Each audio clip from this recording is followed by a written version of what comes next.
The economic impact of the pandemic has hit a staggering benchmark.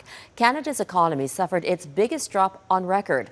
The gross domestic product shrank 38.7% in the second quarter as the economy slowed to a crawl. Millions of Canadians were laid off during the widespread lockdown, and more than 8 million people turned to the federal government for financial support. So, is the worst behind us? Our chief political correspondent, David Akin, joins us with more on the record drop and the promising new signs of a rapid recovery. David? Well, Robin, Canada's economy was also the worst in the world for that period, April through June, and that's because the federal and provincial governments shut down businesses and schools and kept them shut down through most of the quarter in order to prevent the spread of COVID-19. Canada's economy is built on three pillars: consumer spending, business spending, and international trade. And in the second quarter, all three of those pillars took a pounding like never before.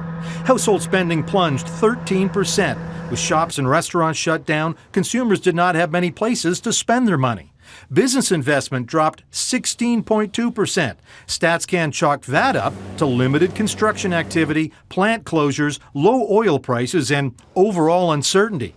Exports sank by 18.4%, while imports sagged by 23%. Blame that on plant shutdowns and a border closed to tourists. But there was a glimmer of good data that could help spur a rapid, record-setting recovery.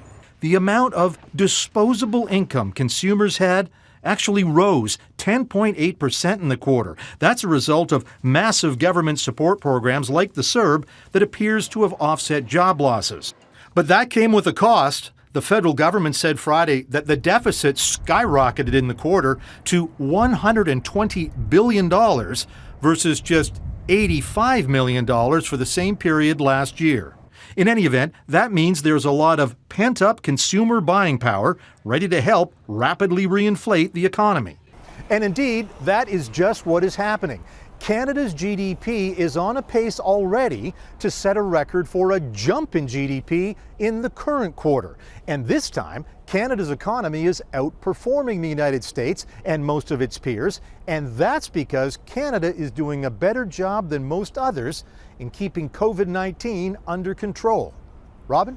David Akin in Ottawa. Thanks, David.